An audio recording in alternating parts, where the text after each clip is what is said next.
Hello everyone, मैं doctor Radha Solanki, government MS college Bikaner से। I hope आप सबकी एग्जामिनेशन की प्रिपरेशन बहुत अच्छी चल रही होगी। आज की इस क्लास में हम legality of object and consideration के बारे में बात करेंगे, यानी उद्देश्य एवं प्रतिफल की वैधता के बारे में बात करेंगे।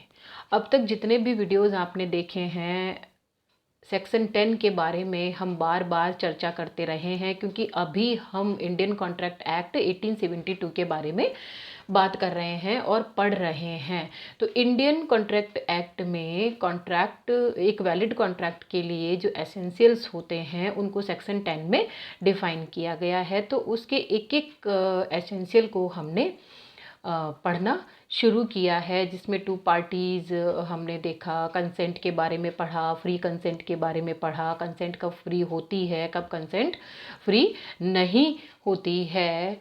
इसी सेक्शन 10 में ये भी कहा गया है कि जो भी एग्रीमेंट होगा उसमें कंसीडरेशन होना ज़रूरी है और कंसीडरेशन भी लीगल होना ज़रूरी है। इसी के साथ साथ जो भी कॉन्ट्रैक्ट होगा उस कॉन्ट्रैक्ट का जो ऑब्जेक्ट होगा या जो उद्देश्य होगा या पार्टीज एग्रीमेंट करने का जो पर्पस लेके चलती है या ऑब्जेक्ट लेके चलती है, it must be legal also.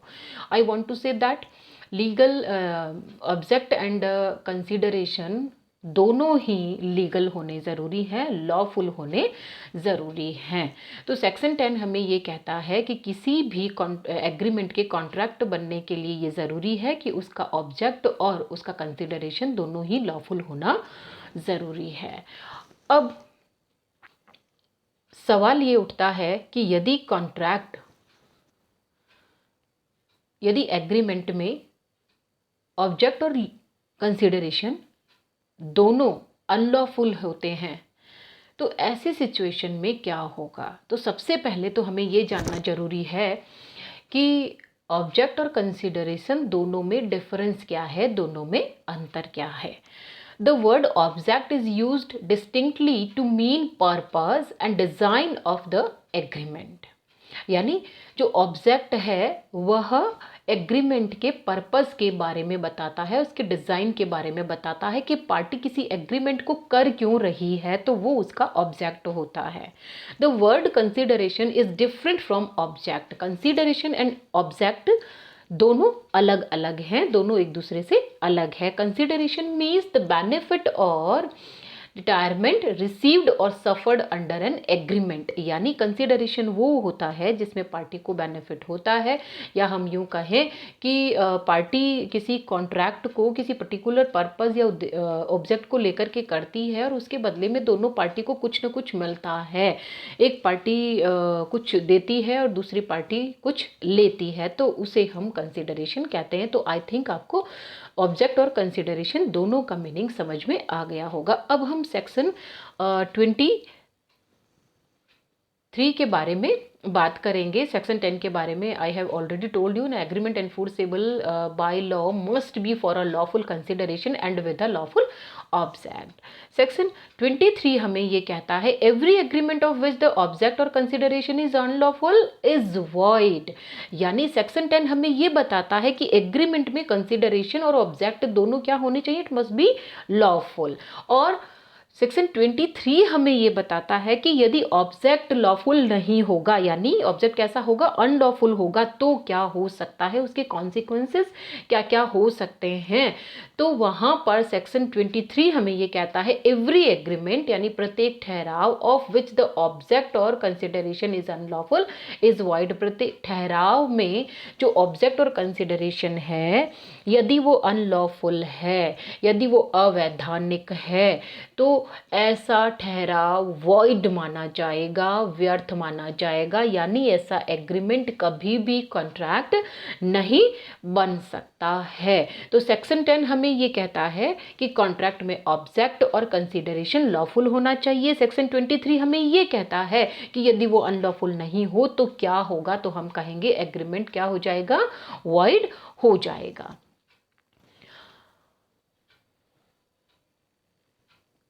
Conclusion के तौर पे हम ये कह सकते हैं Thus, in an agreement, both the object and consideration may be lawful or unlawful. यानी किसी एग्रीमेंट में ऑब्जेक्ट और कंसिडरेशन लॉफुल भी हो सकते हैं और अनलॉफुल भी हो सकते हैं.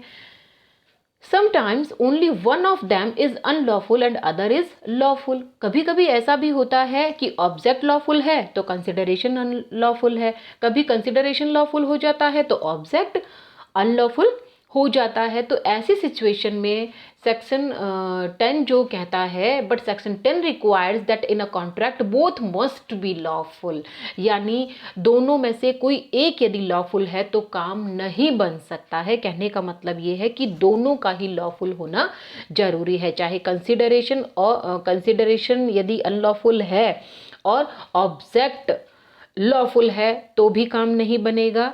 ऑब्जेक्ट और कंसिडरेशन दोनों का लॉफुल होना जरूरी है. इसलिए हम ये कह सकते हैं, therefore if both the object and consideration in agreement is not lawful it is void. यानी यदि दोनों ही अनलॉफुल हो जाते हैं तो कॉन्ट्रैक्ट आपका क्या हो जाएगा, इट इज वॉइड, यानी वो व्यर्थ हो जाएगा. आई थिंक ये आपको अच्छे से क्लियर हो गया होगा कि सेक्शन 10 हमें कहता है दोनों लॉफुल होने चाहिए.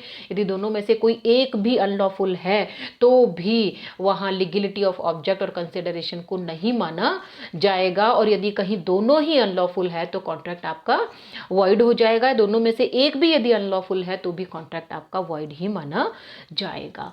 अब आपके दिमाग में ये क्वेश्चन आ रहा होगा कि अनलॉफुल हम किसे कहेंगे, ऑब्जेक्ट और कंसिडरेशन अनलॉफुल कब माना जाता है. तो हमें सेक्शन 23 यानी धारा 23 उन ऑब्जेक्ट और कंसिडरेशन के बारे में बताती है जो कि अनलॉफुल माने गए हैं, अवैधानिक माने गए हैं. तो according to section 23 the consideration और the object of an agreement is unlawful in the following cases. मैंने यहाँ कुछ केसेस बताए हैं, कुछ पॉइंट्स कोट किए हैं जिसमें ये बताया गया है कि यदि इस तरह की परिस्थितियाँ होती है तो वहाँ पर कंसिडरेशन और ऑब्जेक्ट दोनों ही अनलॉफुल माने जाते हैं. और अनलॉफुलनेस के केस में आपका एग्रीमेंट वॉइड ही माना जाएगा एट द बिगनिंग, यानी शुरुआत से ही वो वॉइड ही माना जाएगा. उसे कभी भी एक वैलिड कॉन्ट्रैक्ट के रूप में नहीं बन सकता है और ना ही उसे एनफोर्सिएबल करवाया जा सकता है.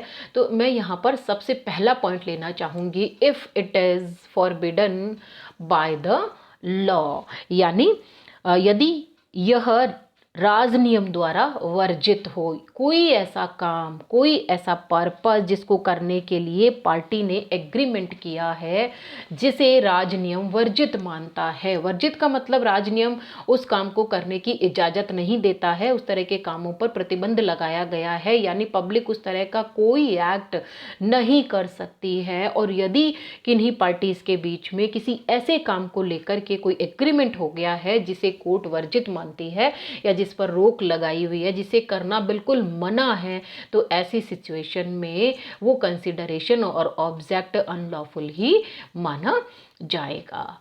सेकंड पॉइंट मैंने लिया है, if permitted it would defeat the provision of any law, यानी यदि किसी ऐसे काम को करने की इजाज़त दे दी जाए तो वह राज नियम की व्यवस्थाओं को क्या कर देगा, निष्फल कर देगा. यानी कोई ऐसा काम जब कर दिया जाता है जिसके करने के बाद उसका जो रिजल्ट होता है, जो नियम बना हुआ है, वह उस नियम को ही बेकार कर देता है, यानी उस नियम का होना और नहीं होना बराबर हो जाता है. तो ऐसी सिचुएशन में भी कंसिडरेशन और ऑब्जेक्ट दोनों ही अनलॉफुल माने जाते हैं. तो यहाँ पर एक केस लॉ मैं आपको बताना चाहूँगी.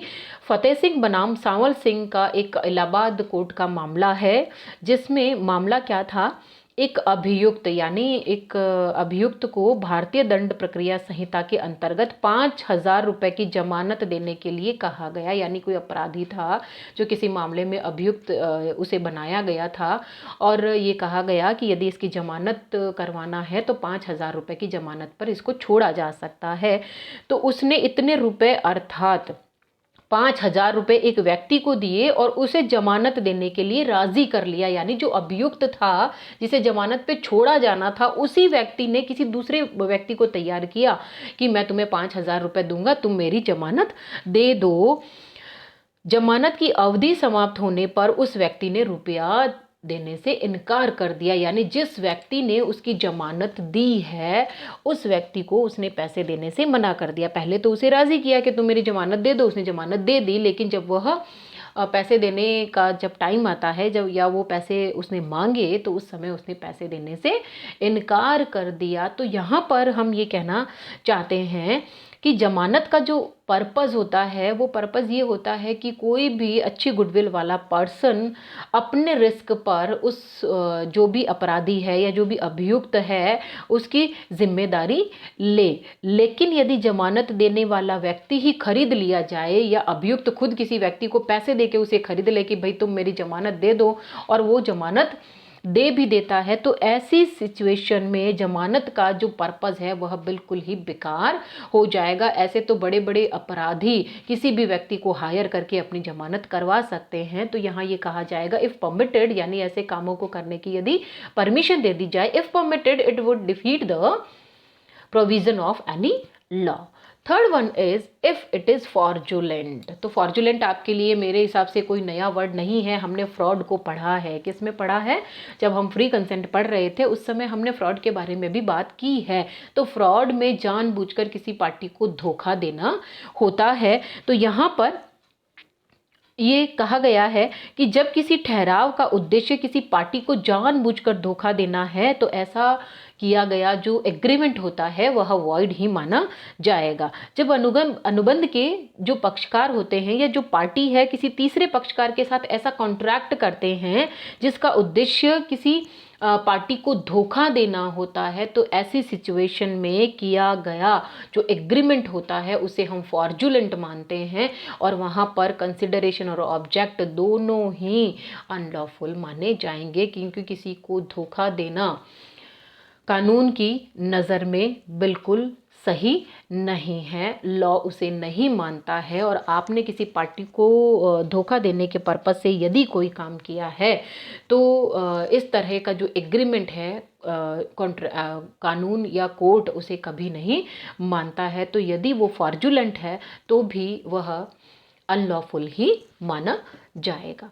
Next, if it is involves or implies injury to the person or property of others, यानी किसी व्यक्ति या संपत्ति को हानि पहुंचाने के ठहराव, यदि ऐसे एग्रीमेंट जो किसी पार्टी को नुकसान पहुंचाते हैं या उसकी प्रॉपर्टी को नुकसान पहुंचाते हैं, तो इस तरह के जो कॉन्ट्रैक्ट हैं वह इस तरह के जो ठहराव होते हैं वह व्यर्थ माने जाते हैं। तो इसमें उद्देश्य भी ठीक नहीं है, और जब उद्देश्य ठीक नहीं है तो जो कंसिडरेशन है वो कैसे ठीक हो सकता है? जैसे यदि हम ये कहें कि एक्स और वाई दो पार्टी है और एक्स ने वाई से ये कहा है कि तुम यदि जेड की फैक्ट्री में आग लगवा देते हो तो मैं तुम्हें 5 लाख रुपए देता हूं। तो ऐसी सिचुएशन में ये जो एग्रीमेंट किया गया है ये किसके लिए है? थर्ड पार्टी जो कि जेड है उसकी जो प्रॉपर्टी है उसको नुकसान पहुंचाने के लिए किए गई एग्रीमेंट है, इसलिए कभी भी वैलिड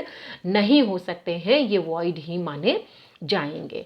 नेक्स्ट पॉइंट हम लेंगे, if the court regard it as immoral, यानी कोर्ट जिसे अनैतिक मानता है। हम सभी जानते हैं कि कुछ चीज़ें मॉरल होती है और कुछ इमोरल होती है, और इमोरल जो चीज़ें होती हैं या इमोरल जो एक्टिविटीज़ होती हैं, जो एक्ट्स होते हैं या जो गतिविधियां होती हैं, वो कभी भी एक ह्यूमन बीइंग के लिए और सोसाइटी के लिए या हम यूँ कहें होल नेशन के लिए वो ठीक नहीं हो सकती है, और इससे हमारे सोसाइटी का डेवलपमेंट नहीं होता है, हमारी सोसाइटी का पतन ही होता है, समाज में कई बुराइयों का जन्म होता है। और हम यूँ कहें कि इस तरह के जो इमोरल एक्टिविटीज़ होती हैं वह हमारे लिए बहुत ही खतरनाक होती हैं। और इमोरल एक्टिविटीज़ कौन कौन सी होती है यह डिपेंड करती है, और कुछ के बारे में तो हम जानते भी हैं कि ऐसा नहीं होना चाहिए, जो सही नहीं है, जो इथिक्स के अगेंस्ट है, जो नैतिकता के खिलाफ होती हैं, मानव जाति के खिलाफ होती हैं, ह्यूमन बीइंग के डेवलपमेंट के अगेंस्ट होती है, तो उसे हम इमोरल एक्टिविटीज़ मानते हैं। तो इमोरल एक्टिविटीज़ करने के लिए या आप इमोरल एक्टिविटीज़ में खुद इन्वॉल्व है या आप किसी को सपोर्ट करते हैं या इनडायरेक्टली उस काम को करते हैं, तो ऐसी सिचुएशन में इस तरह से किए गए एग्रीमेंट में ऑब्जेक्ट और कंसिडरेशन दोनों ही अनलॉफुल माने जाते हैं और एग्रीमेंट वॉइड माना जाता है। Next and last point, if the code regard it as oppose to public policy, if the code regards it as oppose to public policy, यानी कानून जिसे पब्लिक पॉलिसी के खिलाफ मानता है, या हम यूं कहें कि जो भी पब्लिक है या जो भी जनता है उसके इंटरेस्ट के खिलाफ मानता है या लोक नीति के विरुद्ध मानता है, तो ऐसे एग्रीमेंट भी, चूंकि वो पब्लिक पॉलिसी के अगेंस्ट है, पब्लिक पॉलिसी पूरी पब्लिक के लिए बनाई जाती है, पब्लिक के भले के लिए, उसके इंटरेस्ट के लिए बनाई जाती है, तो कोई ऐसा एग्रीमेंट जो पब्लिक इंटरेस्ट के खिलाफ होता है, इस तरह का एग्रीमेंट जब किया जाता है, पब्लिक को नुकसान पहुंचाने के पर्पज से किया जाता है, तो ऐसे एग्रीमेंट भी वॉइड माने जाते हैं, क्योंकि वहाँ ऑब्जेक्ट भी अनलॉफुल है और कंसिडरेशन भी अनलॉफुल है। एक चीज़ आपको हमेशा ध्यान रखनी है कि जब हम किसी काम को करते हैं तो करने का जो मोटो होता है, जो पर्पस होता है, यदि वही प्योर नहीं है तो उससे जो पैसा हम कमाते हैं, जो हम बेनिफिट लेते हैं, क्या वो सही हो सकता है? यदि मैं कोई तस्करी का काम करती हूँ या कोई ऐसा काम करती हूँ जिसके लिए मुझे लाइसेंस लेने की ज़रूरत थी या परमिशन लेने की ज़रूरत थी, तो मुझे पता है मुझे परमिशन लेने की ज़रूरत है, लेकिन फिर भी मुझे वो काम करना है, तो वहाँ पर आपका ऑब्जेक्ट भी लॉफुल नहीं है, तो आप जो कंसिडरेशन उससे लेंगे या देंगे वो कैसे लॉफुल हो सकता है? तो हमेशा हमें इस बात का ध्यान रखना है कि सेक्शन 10 हमें ये कहता है किसी भी एग्रीमेंट में ऑब्जेक्ट और कंसिडरेशन दोनों क्या होने चाहिए? लॉफुल होने चाहिए, और यदि वो अनलॉफुल है तो वो हमेशा वॉइड ही माने जाएंगे। तो आज इस वीडियो में मैंने आपको ऑब्जेक्ट और लीगलिटी ऑफ ऑब्जेक्ट और कंसिडरेशन के बारे में बताया है। आई होप आप सब अच्छे से इस चीज़ को समझ गए होंगे। 8 मार्क्स में ये क्वेश्चन आपसे पूछा जा सकता है, और यदि आपको कोई बात समझ में नहीं आई है या कोई चीज़ इसमें आपको ऐसा लगता है कि हमें अच्छे से समझ में नहीं आई है, तो कमेंट बॉक्स में आप लिख सकते हैं।